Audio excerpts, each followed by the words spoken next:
Bienvenue sur Aletheia, une chaîne où la vérité se révèle dans les recoins de l'esprit humain et dans les profondeurs de notre potentiel inexploré. Aujourd'hui, nous plongeons au cœur d'une question essentielle.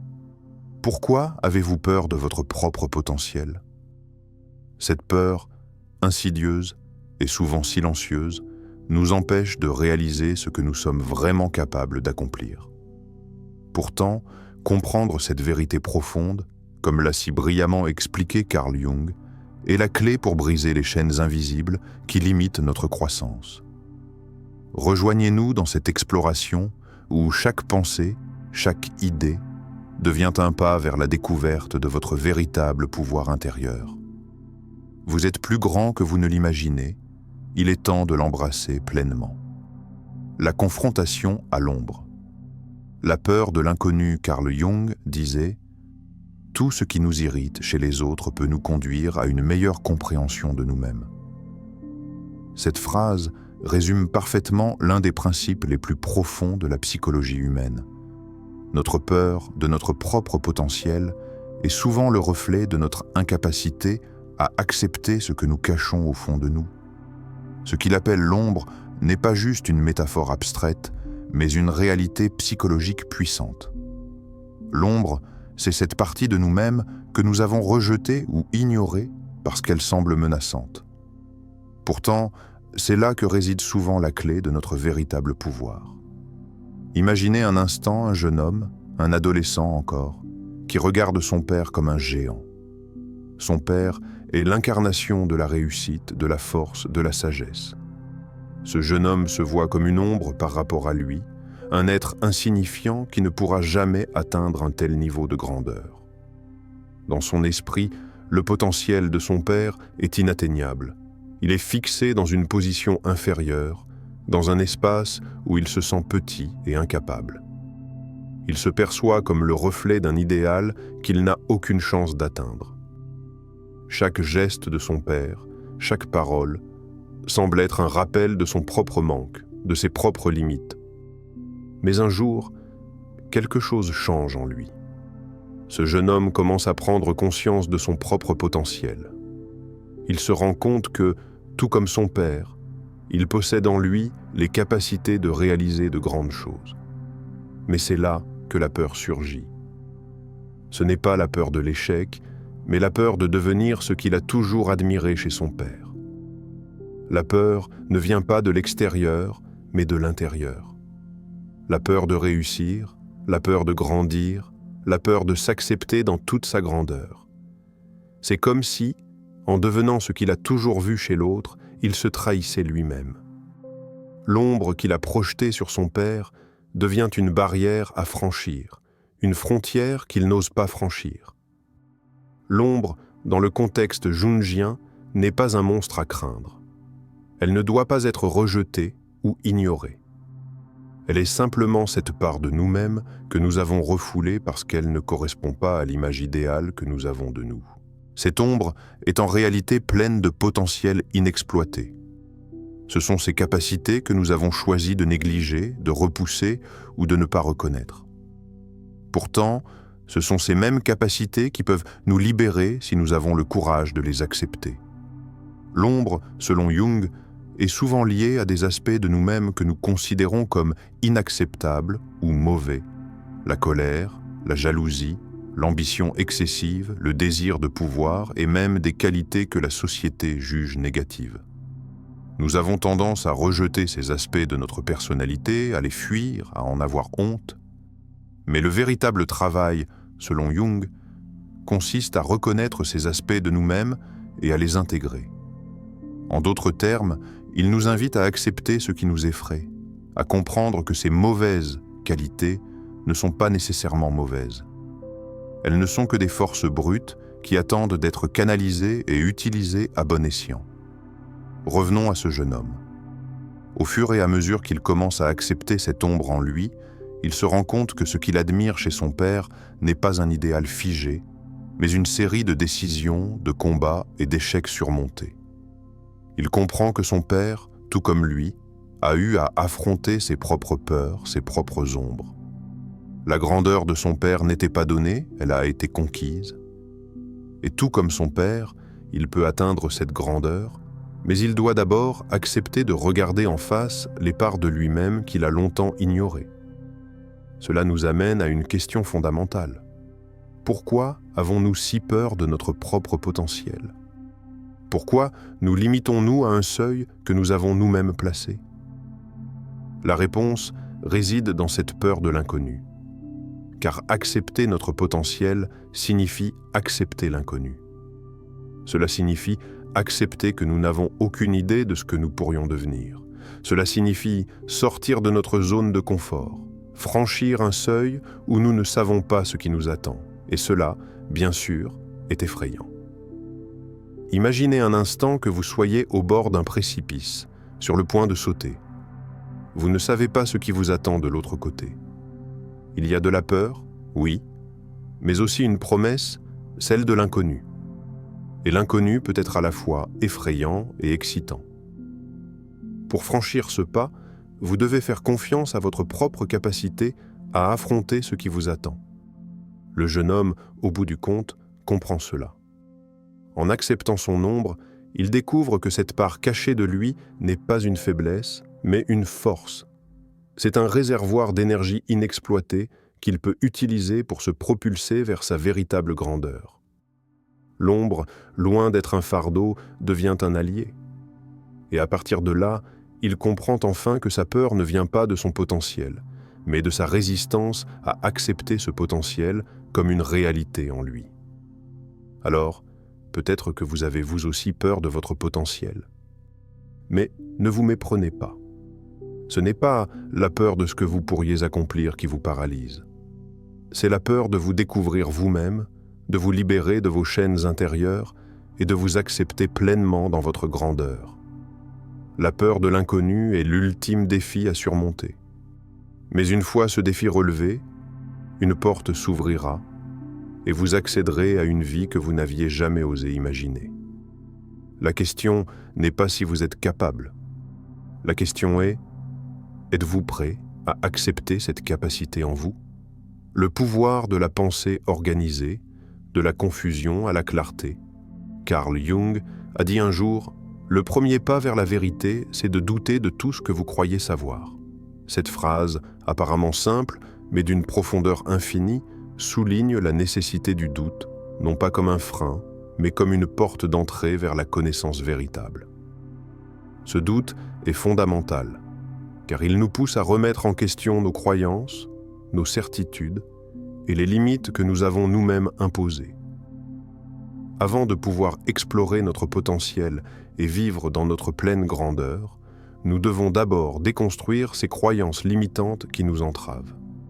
Ces croyances, qu'elles soient conscientes ou inconscientes, deviennent des murs invisibles qui nous emprisonnent dans une réalité rétrécie.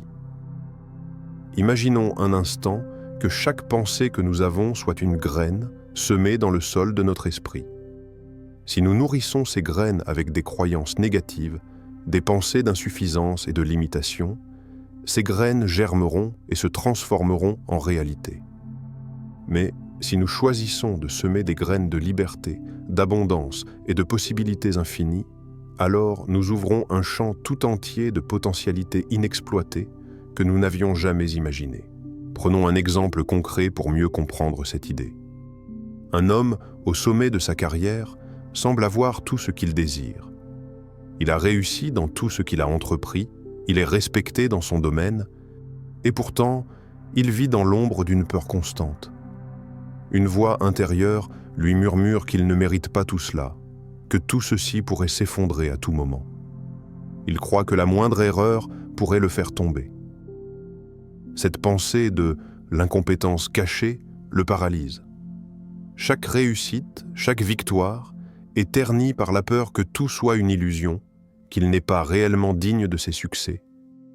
Et si cette peur ne provenait pas simplement de l'échec? Et si, en réalité, ce qui l'effraie réellement, c'est la responsabilité de réussir pleinement? La réussite, dans ce cas, devient une bête que l'on doit apprivoiser, une chose à laquelle il n'a jamais été préparé. Il se demande, et si je réussis vraiment? Ce n'est pas l'échec qui l'effraie, mais la grandeur qui vient avec le succès, la pression de devoir répondre à une image parfaite de soi-même, l'idée qu'il doit devenir quelque chose de plus grand, quelque chose de plus visible. Cela, mes amis, est un paradoxe psychologique puissant. Pour accepter pleinement sa grandeur, il faut surmonter non seulement la peur de l'échec, mais aussi celle du succès. Nous devons accepter que l'échec ne soit pas notre ennemi, mais qu'il puisse être un professeur, une étape nécessaire à notre progression. Et que la réussite, loin de nous accabler, peut être un moyen de libération et d'accomplissement de notre véritable potentiel. Il est essentiel de comprendre que notre esprit, ce terrain fertile, est influencé par la qualité de nos pensées. Les pensées organisées, dirigées et maîtrisées sont des instruments puissants qui peuvent nous permettre de briser ces chaînes invisibles. Jung nous a toujours encouragés à organiser notre pensée, à la rendre consciente, afin qu'elle puisse nous guider de manière plus précise et plus claire. La pensée organisée est la clé pour transformer cette énergie indisciplinée, parfois chaotique, en une force créatrice qui nous propulse vers notre potentiel maximal. Prenons un exemple plus personnel. Imaginez une personne qui traverse la vie en laissant ses pensées aller dans toutes les directions, sans aucune direction consciente. Elle se réveille chaque matin avec des pensées aléatoires qui l'encombrent, des soucis, des peurs, des doutes. Puis, un jour, cette personne décide de prendre le contrôle de ses pensées. Elle commence à se concentrer sur des objectifs clairs, des affirmations puissantes qui renforcent sa confiance. Plutôt que de se laisser submerger par la confusion, elle commence à organiser ses pensées, à les diriger vers ce qu'elle veut accomplir. Avec le temps, elle remarque que ses doutes diminuent, que la clarté émerge de la confusion et que ses actions deviennent plus ciblées et plus efficaces. Ce processus de transformation commence dans l'esprit et il se répercute dans sa réalité. La pensée organisée, quand elle est pratiquée avec discipline, nous permet de changer radicalement notre perception de la vie. Elle nous aide à voir les opportunités là où d'autres voient d'en haut des obstacles. Elle nous aide à transformer nos peurs en défis, à relever et nos échecs en étapes de croissance. Ce n'est pas que la vie change, mais plutôt notre manière de la voir et d'y répondre qui se transforme. Le monde extérieur peut rester le même, mais lorsque nous contrôlons nos pensées, nous créons un monde intérieur stable et puissant qui nous permet d'agir avec confiance.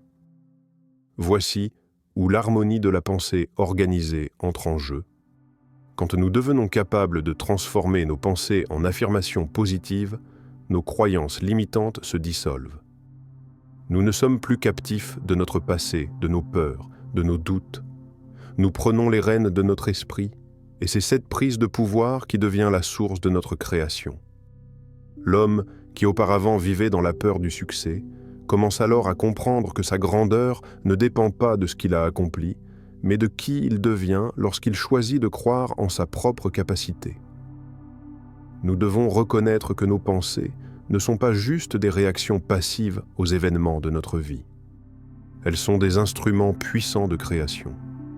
Elles ont la capacité de modifier la structure même de notre réalité. Si nous croyons que nous sommes limités, alors cette limitation deviendra notre vérité. Mais si nous croyons à l'abondance, à la liberté, à la capacité illimitée de notre esprit, alors les portes de notre potentiel s'ouvrent et nous découvrons des capacités dont nous ne soupçonnions même pas l'existence. Jung l'a compris. La pensée est un pouvoir, et c'est à travers cette pensée organisée que nous pouvons réellement façonner notre vie. La confusion disparaît lorsque nous choisissons consciemment ce que nous voulons penser et devenir. Nous passons de la confusion à la clarté, et c'est dans cette clarté que nous trouvons notre véritable pouvoir. La question qui se pose à vous aujourd'hui est la suivante. Que croyez-vous de vous-même? Est-ce que vous croyez en vos limites? Ou êtes-vous prêt à croire en l'infinité des possibilités qui résident en vous? La visualisation, une clé cachée dans l'invisible. Ce que vous imaginez devient votre réalité. Ces mots résonnent profondément, rappelant que notre pouvoir de créer notre avenir réside dans notre capacité à visualiser. Carl Jung, en croyant fermement à l'art de la visualisation, savait que l'esprit humain n'a pas de limite, sauf celle que nous lui imposons. Nous avons tous expérimenté ces moments où, dans nos rêves éveillés, nous nous projetons vers un avenir radieux et glorieux. Mais dès que nous ouvrons les yeux, la réalité semble nous ramener dans une cage invisible, nous tiraillant entre la vision idéale et les contraintes tangibles du quotidien. La question est, pourquoi ce décalage ? Pourquoi la vision que nous avons pour nous-mêmes, si claire et inspirante dans notre esprit, semble-t-elle aussi insaisissable une fois confrontée à la réalité ? La réponse réside dans le doute, ce compagnon omniprésent de notre nature humaine. Notre esprit, habitué à traiter l'information de manière linéaire et rationnelle, ne reconnaît pas immédiatement nos rêves comme une réalité tangible. Cette dissonance entre la vision de notre potentiel et le monde concret qui nous entoure est la principale raison pour laquelle nous hésitons à agir. En effet, notre mental doute de sa propre capacité à transformer cette vision en réalité, car il n'a pas encore appris à croire en son propre pouvoir de transformation. Prenons l'exemple d'un artiste. Dans sa jeunesse, il rêve de créer des œuvres qui marqueront le monde. Il imagine des toiles grandioses qui toucheront l'âme des spectateurs, des créations qui traverseront le temps. Mais, chaque jour, il se retrouve paralysé par l'autodoute. Son esprit est occupé par une question récurrente. Et si je n'étais pas à la hauteur ? Il hésite, met le pinceau de côté, se dit qu'il ne pourra jamais égaler les grands maîtres qu'il admire. Chaque geste de son artiste intérieur semble trop incertain pour se concrétiser. Pourtant, un jour, quelque chose change en lui. Une image très précise commence à se dessiner dans son esprit, une vision nette de ce qu'il pourrait réaliser. Ce n'est plus une simple idée, mais un appel profond, presque irrépressible, qui le pousse à agir. Il décide alors de passer à l'action, de briser les chaînes de la peur, et il commence à peindre. Au fur et à mesure que l'œuvre prend forme, il se rend compte que cette vision ne lui a jamais été étrangère. Elle était là, profondément enfouie dans son esprit, attendant simplement d'être matérialisée par la force de sa propre croyance et de sa volonté. L'artiste se rend compte que sa capacité à créer ne dépend pas de son talent inné, mais de sa capacité à croire en cette vision et à la traduire en actions concrètes. Ce qui avait commencé comme une vision floue et distante est devenu une réalité vivante, née de l'alignement entre ses pensées et ses actions.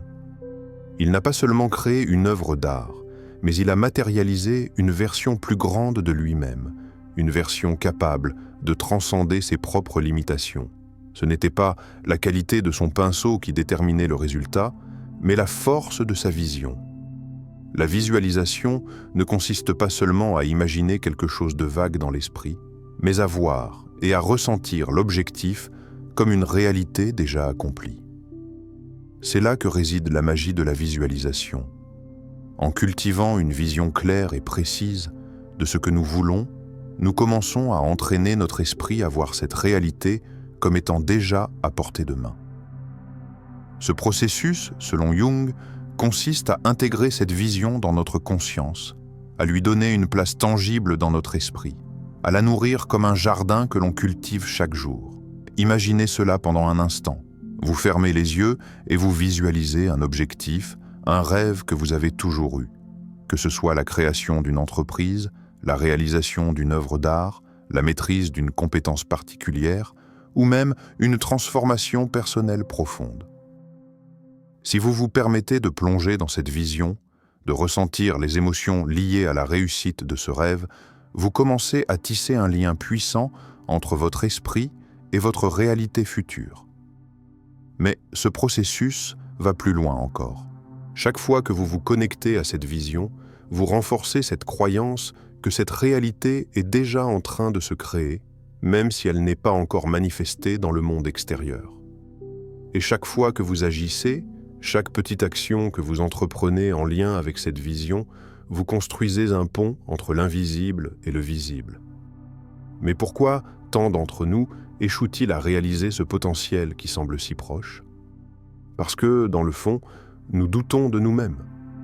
Nous avons du mal à croire que ce que nous visualisons peut devenir une réalité.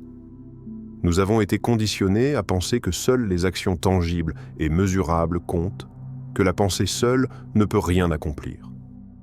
Pourtant, la visualisation est l'un des plus grands moteurs de l'action, car elle prépare l'esprit à voir et à saisir les opportunités qui existent dans le monde extérieur. La visualisation est une clé cachée qui ouvre des portes invisibles, nous permettant de transcender les barrières mentales et de saisir ce que nous avons cru inaccessible. La question qui vous est posée maintenant, cher lecteur, est la suivante. Que voyez-vous lorsque vous fermez les yeux? Quel est le potentiel caché en vous qui attend simplement d'être libéré par la pensée organisée et la visualisation active? Peut-être avez-vous un rêve, une vision qui vous semble encore lointaine et inaccessible. Mais ce rêve, en réalité, est déjà en vous. Il attend d'être nourri, visualisé et transformé en une réalité qui dépasse vos attentes. Ce qui fait la différence entre ceux qui réussissent à réaliser leur potentiel et ceux qui restent bloqués dans la frustration, c'est cette capacité à voir l'invisible et à croire en la possibilité de sa manifestation. En cultivant cette vision claire et inspirante, en y croyant profondément, vous faites un premier pas important vers la création de votre propre réalité. La visualisation est la lumière qui guide vos pas dans l'obscurité. Une lumière qui éclaire le chemin même avant que vous ne l'ayez emprunté. Maintenant, demandez-vous, qu'est-ce que vous êtes prêt à créer?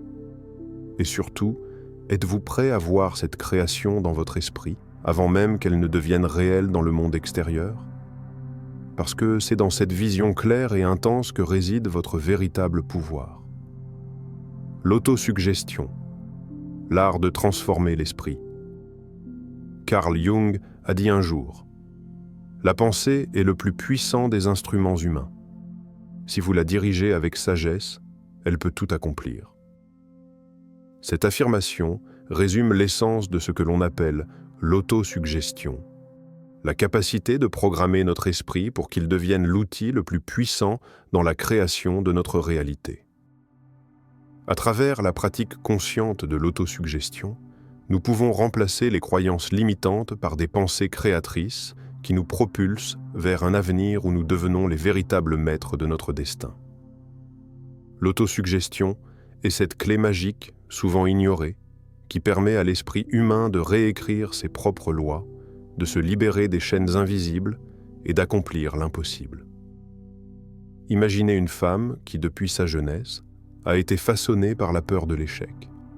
Chaque jour, elle se lève avec cette petite voix intérieure qui lui dit « Tu n'es pas assez bonne, tu ne peux pas réussir, tu n'as pas ce qu'il faut pour atteindre tes objectifs. » Cette voix, elle l'entend à chaque instant, dans ses choix professionnels, dans ses relations, dans sa manière de s'affirmer.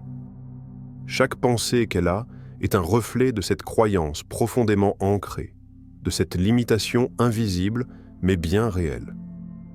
Chaque matin, elle commence la journée avec ce fardeau psychologique et chaque soir, elle se couche en se demandant pourquoi, malgré ses efforts, elle semble toujours en retrait, bloquée par des obstacles qui n'existent que dans son esprit.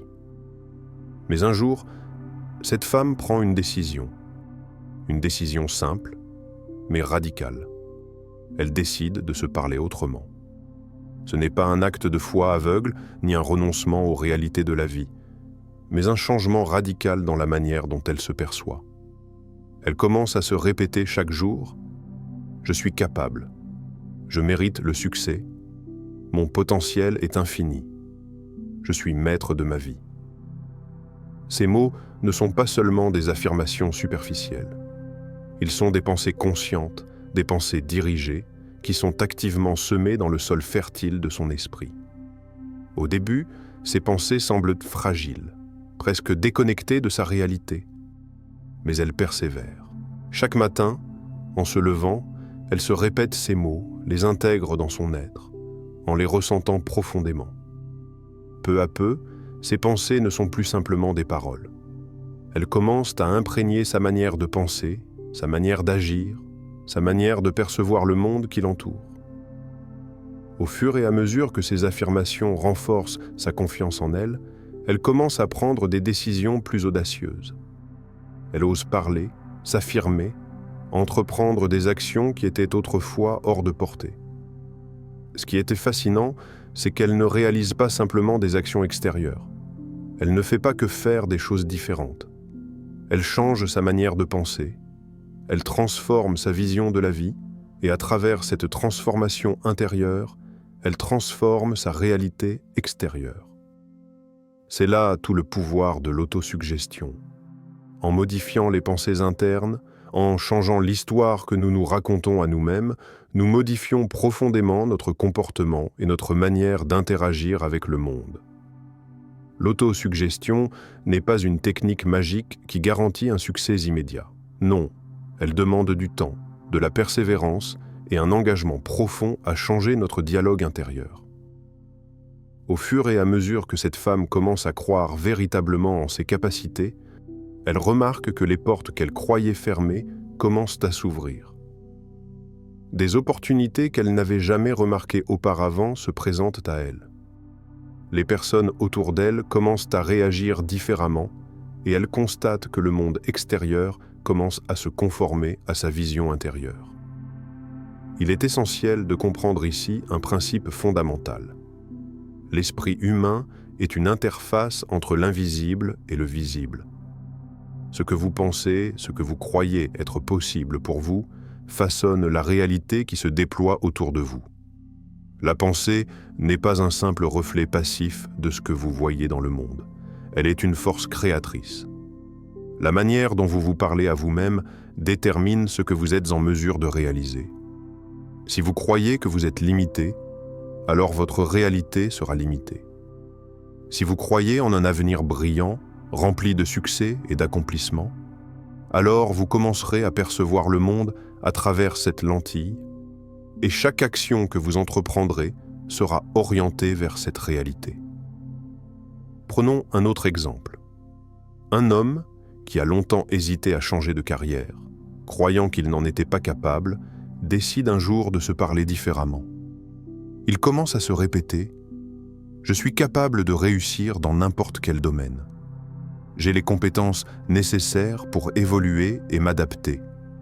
Je mérite de poursuivre mes passions. » Il commence à nourrir des pensées positives et constructives à propos de sa capacité à réussir. Au début, il doute, il se dit qu'il joue avec des illusions. Mais peu à peu, ses pensées commencent à se traduire par des actions. Il cherche des formations, il commence à s'impliquer dans de nouvelles activités et il prend des initiatives qu'il n'aurait jamais osées auparavant. En changeant sa manière de penser, il transforme son avenir. Ce processus peut paraître simple, mais il est incroyablement puissant. L'autosuggestion permet de reprogrammer notre esprit en réécrivant notre dialogue intérieur. Elle nous permet de reprendre le contrôle de nos pensées et, par conséquent, de notre vie. L'esprit est un terrain de jeu où se forgent les plus grandes victoires, et la pensée organisée est la clé pour débloquer ce potentiel. Le secret réside dans la persévérance. Il ne s'agit pas simplement de répéter des mots, il s'agit de croire en eux, de les vivre pleinement. Si ces mots résonnent profondément dans votre cœur, si vous les ressentez comme une vérité indiscutable, alors vous commencerez à voir des changements concrets dans votre vie. Les pensées créent des habitudes, les habitudes créent des actions, et les actions créent des résultats. Vous êtes le seul maître de votre esprit. Il est de votre responsabilité de nourrir ce dialogue intérieur. Choisissez vos pensées avec sagesse, car elles sont les graines qui détermineront le paysage de votre vie. La transformation commence à l'intérieur par le pouvoir de l'autosuggestion.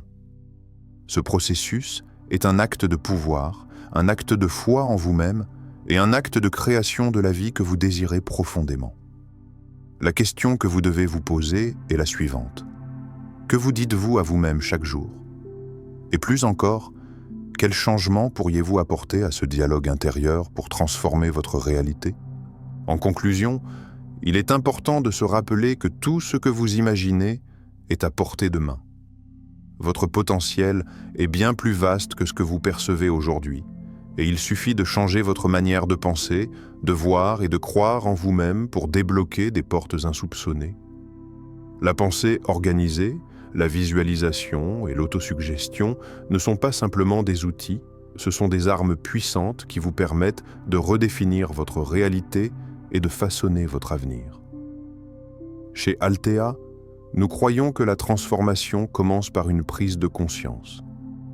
Nous vous invitons à prendre le contrôle de votre esprit, à nourrir des pensées positives, à embrasser votre potentiel et à vous libérer des croyances limitantes. Ne laissez pas la peur ou les doutes vous arrêter.